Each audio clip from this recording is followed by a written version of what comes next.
I've been thinking about teachers and the possibility that once again, teachers might be at home teaching remotely, and so my thought is to construct a word work bag, a phonological awareness and analysis bag that could be sent home with every child in kindergarten or first grade. It'd be pretty inexpensive, and so if there was some money in a budget, every child might have one of these sent home, which would be then tools that they could use at home when you're teaching remotely.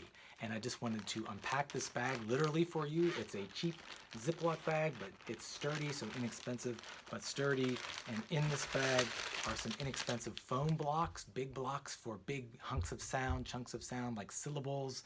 Syllable segmentation. Down here are small blocks. They could be Unifix cubes. These are Legos for phoneme segmentation and phoneme manipulation. In here are Alconin boxes on cardstock of varying lengths, and kids are going to be pushing up sounds into there, pulling down sounds, sound identification.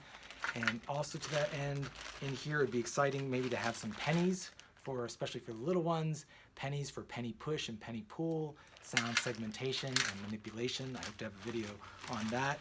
If you're talking about stretching out sounds, you could use a rubber band, flip. You could have a slinky that you'd stretch out, a cheap slinky. This is just a rubber band for stretching out and hearing those sounds in words. In here is another baggie full of slips of paper cardstock. On this would be spelling words for spelling card sorts and vocabulary words for vocabulary card sorts and manipulation activities that go with vocabulary or spelling.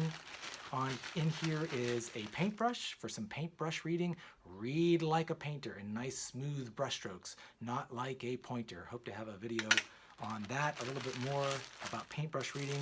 And finally, a baggie with letter tiles and chunk tiles. Letter tiles and chunk tiles that can then be used with our Alconin boxes, turning this box from a sound box into a letter box. Once again, it all goes back in our inexpensive baggie, and if our materials were cheap enough, we could send home one of these bags to every student when they're working at home.